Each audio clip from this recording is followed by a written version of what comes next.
What is going on, guys? It's the Mad Dragon. We're back doing another selection reaction to some team announcement news that has been going on for round 3 of the Rugby World Cup. This one's going to be for the Springboks. Full stop. I've been waiting as long as I can for the Ireland team to get announced to do a full preview video. Ireland still haven't announced their teams. I've been checking out the Twitter feeds for World Rugby. They haven't announced any teams at the point of filming this video, and the first game of round 3 kicks off today. It's in like a couple of hours. Italy versus Uruguay going to be kicking off, so I thought I'll try and do as many of these before that first game, so that way you guys involved with the fantasy and stuff can pick your teams and get them locked in before that first game kicks off. But we have no Ireland team, so this will be like a part 1 of the preview video. We'll go over the Springboks today. When Ireland announce theirs, maybe in a couple of days, we'll go over that team as well. So taking a look at the Springboks team then. The Springboks last week played Romania. We've had some few switches since that game against Romania, as you would probably expect. They did very well in that Romania game, 76-0 by the end of it. Got their bonus point within 12 minutes. Just absolutely crushing that game out. They've done a lot of experimental stuff over the last few weeks. They took 4 scrum halves with them last week, 1 hooker, 2 flankers that are going to be playing hooker. And it's all been building up potentially to this game. South Africa versus Ireland. Probably the biggest game of Pool B, with no disrespect to, any of the other teams involved with Pool B. This is world number 1 versus world number 2. The current world champions versus Ireland, who came in with a lot of hopes for this one, getting that Grand Slam in the Six Nations, have been performing very, very well. Really looking forward to seeing this game. Bet it's going to be a very close one. I'm sure if you're a Springbok supporter, you think this is a Springboks win. If you're an Ireland supporter, you think this is an Ireland win. If you were someone in the middle like me, you have no idea. This one could really go either way. So taking a look at the South Africa team then, there's been a couple of shifts-ups, as you'd expect, between a Romania game versus an Ireland game. Starting out in the front row then, Stephen Kitchoff goes in alongside Bongi Mbonambi, and finally Frans Malherbe comes in that tight head position now, where there was a bit of a switch-up last week because Vincent Koch picked up his injury during the warm-up, so Frans Malherbe had to move in very quickly to get involved with this team once again. And again, I think this front row is probably the best front row they have available to them. Malcolm Marx still out injured. If he wasn't injured, I would say Malcolm Marx to be starting in this front row. But Mbonambi's been doing okay. The line-out situations have still felt like a couple haven't gone quite to plan, and some of the throws, I think his throwing is a little bit worse than Malcolm Marx involved with that line-out. But as a front row and getting involved in the scrummaging, they'll certainly look to be very, very competitive. In the lock department, Eben Etzebeth going in alongside of Franco Mostert. So glad to see that Etzebeth has recovered from his injury, because he picked that one in the first week. So glad to see he's back in this side, going to be hopefully playing the full game. Lineouts are going to be one of the big contestable areas in this game. Both of these teams love a solid lineout. Ireland have a lot of big jumpers in their lineout as well. They normally load up with 3 to go in for the lineout situation. So dominating that area can really mess up either team, depending on who takes that line-out situation. So having the big boys in that lock department is the correct move for me. And then in that back row, Sia Khaleesi goes in as the captain in the blind side flanker, Pieter-Steph du Toit going in the open side flanker, and Jasper Wiese in that number 8 shirt. No Dwayne Vermeulen nor on the bench. I haven't heard anything about an injury for him. I did think he played well against Romania, but Jasper Wiese didn't get any game time, if I remember rightly, last week. I think he stayed on the bench. They didn't want to risk any injuries. Going in for this one, starting in that number 8 ship. Pieter-Steph du Toit, another one though, try scoring opportunities. He's a very fast forward, but the pick and goes as well. Big old unit to try and stop. He can get over that try line.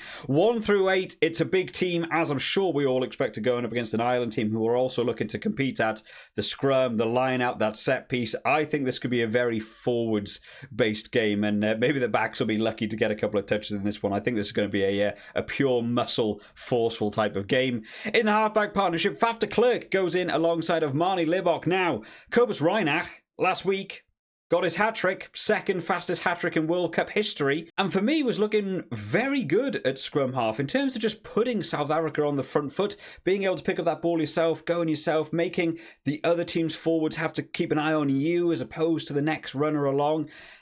I genuinely might have been thinking about Kobus Reinach starting this game, but I know for a lot of, Springbok supporters, Faf de Klerk's the main man, but Kobus Reinach was very, very impressive. Faf de Klerk, I think, has been impressing me more than some of the other scrum halves, so he absolutely would have been in there.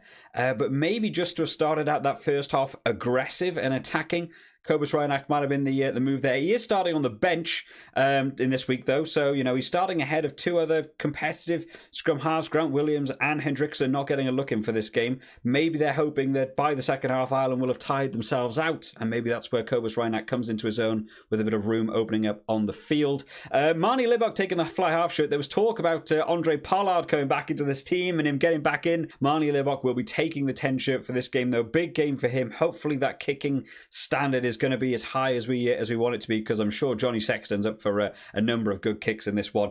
In the centre partnership, Damien Dialende goes in alongside Jesse Creel. This has been the centre partnership since Lacania Am has gone out, and this is what they've been sticking with more often than not for the bigger games. Damien Dialende was actually playing very well against the Scotland team, just being used as that big ball carrier, kind of similar to the way Ireland used Bundy Aki in that inside centre. Just he's one of the guys that the ball will always go through in terms of the attack. He'll be smashing up that line on that first carry, making those couple extra meters, putting you on that front foot to keep that momentum going. And then finally in the back three, Cheslin Colby taking the left wing, Kurtley Arensa taking the right wing, and Damien Valemsa in the fullback shirt. Now some big names here, because Mapimpi last week got his hat trick, was looking solid all over the park. Villy LaRue, in terms of the fullback coverage, I don't think was the best we've seen from him. But in terms of his attacking play, in terms of being able to run up to the line, in terms of the way he was taking the attack around defenders, he was looking good on attack. I'm kind of surprised not to see him in this team at all. But his actual fullback positional play last week, maybe not the best. Couple of mistakes from him last week. So I can see kind of why they've lent towards Damien Valemsa. But a big, big game for him.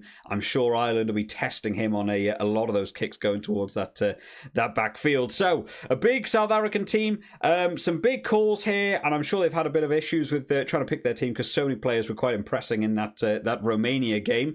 In terms of the substitutes then, Dion Forey goes in alongside Oxen Shea and Trevor Niakane going in there. So Dion Forey is getting the look in as potentially the hooker that's going to be the flanker / hooker. Will he play the full game? They did swap over to Marco van Staden after only a very short amount of time of Dion Forey playing in that hooker position against Romania. I thought maybe they were going to let him play longer to have game experience. They obviously wanted to test out the other options more, just to make sure everyone was sound with it. They're obviously happy with Dion Forey coming in that hooker position. So big second half for this South Africa team.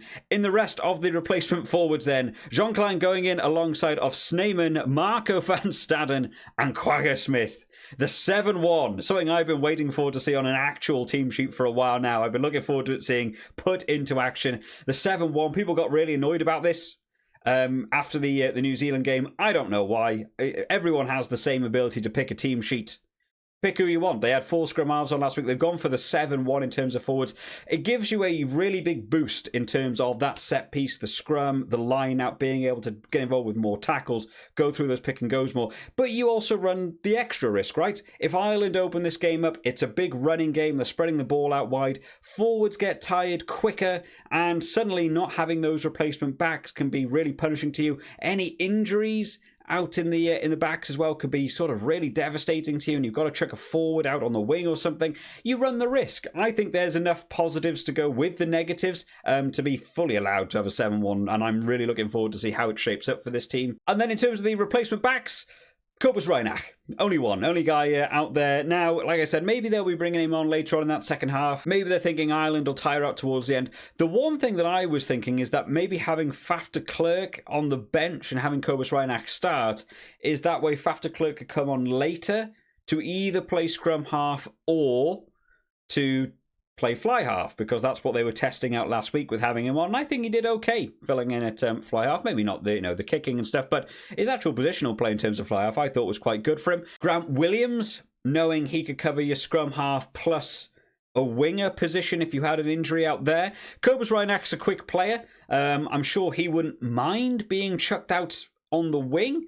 I don't know about coverage to the fullback position is the key one. If there's an injury to centre, Damien Valemsa will swap into centre, right? So the fullback position is the only one. What happens if Damien Valemsa gets injured? I assume Cheslin Colby has to slide back to fullback, and then Reinach would have to move on to the wing. Those are enough options, I think, for South Africa that they'll probably get away with this in terms of the 7-1 split. Not a lot of the other teams have this versatility of moving players around.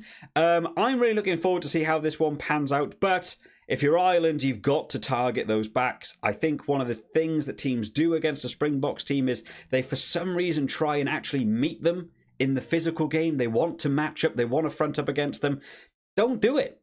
If they've got 7-1 on the bench, play the backs, go out wide. Don't get involved with so many tackles. Go in for the wide plays. Get James Lowe out on that wing, kicking the ball. Go for a lot of up and unders and get involved with the aerial battle where these forwards can't make as much of an impact, and try and sort of get around them that way.